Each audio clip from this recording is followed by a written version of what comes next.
Hello, current 10th graders. We are nearly halfway through your 10th grade year, and we're already ready to start talking about 11th grade. So, we're going to quickly go through registration information um, and get you ready for your course selections for next year. So, just a quick preview the registration window opens today, the 12th, and then it will close on the 27th. So, you just want to make sure that you follow this process and get through this information and make your course selections by that 27th date. Please don't wait for the last minute to ask your questions or do your research. All of the information we're talking about today, all of the course descriptions, everything that you need, another copy of the worksheet, all of those things are available on the school counseling website. So if you just zip on over to the high school website, click on academics, and then click on school counseling, everything is right there for you. You're going to make your course selections. Ms. Campbell will provide information on that in another video in your Skyward account, not your parents. And that can happen anytime after we're done here today. So you have a registration worksheet. This helps you kind of make your selections, do your circles. You will need 14 of those individual numbered numbers circled. And then you're going to need 3 alternatives, and I'll kind of go through that in a second. So just a reminder that we're available. We're all available here to help you. So don't hesitate to make an appointment with us as your counselors. But your current teachers are really great resources to kind of help you decide if you should continue on, perhaps in the more accelerated path, or maybe take a step back in a certain area to pursue interest in another area. These are good conversations to be having with your current teachers, your parents, us as your counselors, and even maybe former students who can kind of give you some advice. The other big consideration when selecting courses is making sure that you are meeting all the requirements for prospective 2 or 4-year colleges that you're considering down the road here.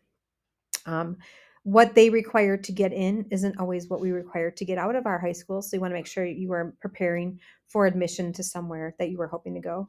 The registration manual is a super, super helpful collection of information we put together every year. It's available on our website, and it goes through every course description, prerequisite, all of those things right there. So even if you were to email me with a question, I'm probably going to refer you to that manual because it's all right there and available to you on the school counseling website. So this is just a reminder. I know that you have been hearing this information for a few years now, so I'm going to be pretty quick. These are all the courses you need in order to graduate. So 4 years of English, 3.5 of social, 3 math, 3 science. You got your Phi Ed, your health, your speech, and then 1 year of visual or performing arts. So 2 semesters of either of those 2 classes. You combine these courses with some elective classes, like perhaps a business class or a tech class, and you're going to get to that 23.5 total credits required for graduation. This is another important to just remind you right here that we only require 3 credits to graduate for math and science, but most 4-year institutions do require 4 years of math and science in order to be admitted. So this is an important time to point out that discrepancy between what we require versus what a college might require. So for next year, these are the courses you must take. You must take 1 year of English. So it's going to be either English 11 or Honors American Lit. You must take 1 year of social studies. So it's going to be World History, Advanced World History, or AP World History. Your math placement is determined by your current math placement. So if you have questions about that, you should talk to your current math teacher. And then you will be taking any number of science classes based on where you're at right now and based on maybe your future goals as well. So physical science, biology, and chemistry or physics is required for graduation. That being said, you can meet your physics requirement through a few different ways. Or some of you as current 10th graders are maybe in chemistry right now.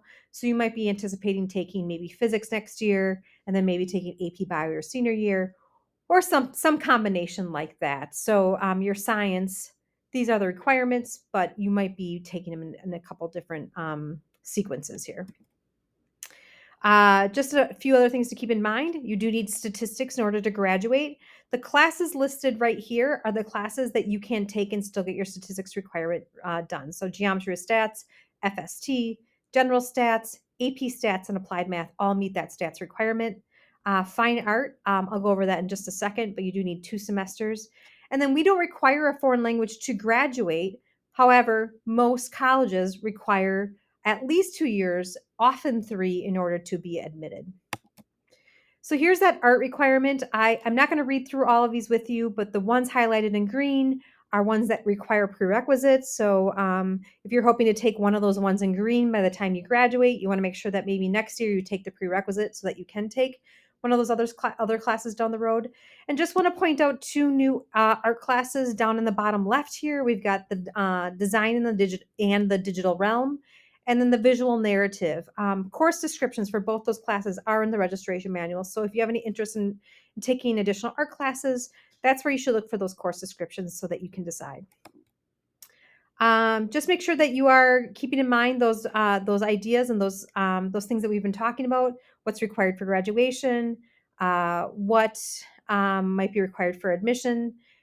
Really considering what you have interest in. You only have 2 more years to take classes that are electives for free.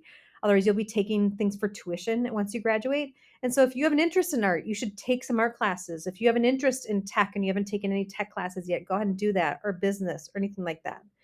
Um, we already talked about making sure that you're planning ahead for classes you want to take your senior year. And then always we want to make sure that you are also taking a rigorous course load, one that is challenging and preparing you well for your future goals, and also one that has a good ability to manage your time, simply because there just isn't enough time in the day to take every single hard class. It's very difficult to do. So we want to make sure that you're pushing yourself in the right areas, maybe stepping back in other areas. It is always easier to drop a class for an SPP rather than add a class later on. So please choose classes now because we can always drop them for an SPP down the road versus adding something on. This is a good time. Just make sure you're making thoughtful selections. We build our master schedule based on what you say you want to take. So we have to do that now. And then we have to settle our school's budget now and appropriate funds towards the classes that you want to take. So we can't hear that you wanted to take a certain class in August because that doesn't help us because that is already done. So we won't be making any changes between now and say May until the master schedule is done. And then we'll reconsider your changes based on whether or not there's room in courses in case you'd want to take something. So now is the time to tell us what classes you want to take. Don't forget you are just submitting requests at this time. And we do our best to honor your first choices. But this is a school that we don't offer all things all the time. So sometimes there are conflicts. And often we don't offer classes because there wasn't enough interest in a certain class. So unless you identify that interest now, we may run the risk of not offering a certain class due to low numbers. Also, the identification of 3 alternate classes is very important. So please do that now. We won't ask you in the summer what classes you want to take if you can't get in a ceramics class. We're going to go straight to your alternates. And if you don't have any alternates available, we're going to try to choose something for you based on what's open. So it's really important to communicate those things to us now. Just a final reminder here, the window's open now. It closes on the 27th. Ms. Camp is going to follow up with how to register. You're going to use your Skyward account and choose 14 semester courses. Again, each little number there represents a semester course. And then 3 alternate electives. Now's the time to be asking questions. Now's the time to be considering different things. And then lastly, we do have a help session on January 26th during the WIN sessions. You can sign up for those through HawkNet, and we'll be happy to sit down with you and go over everything. Thanks so much.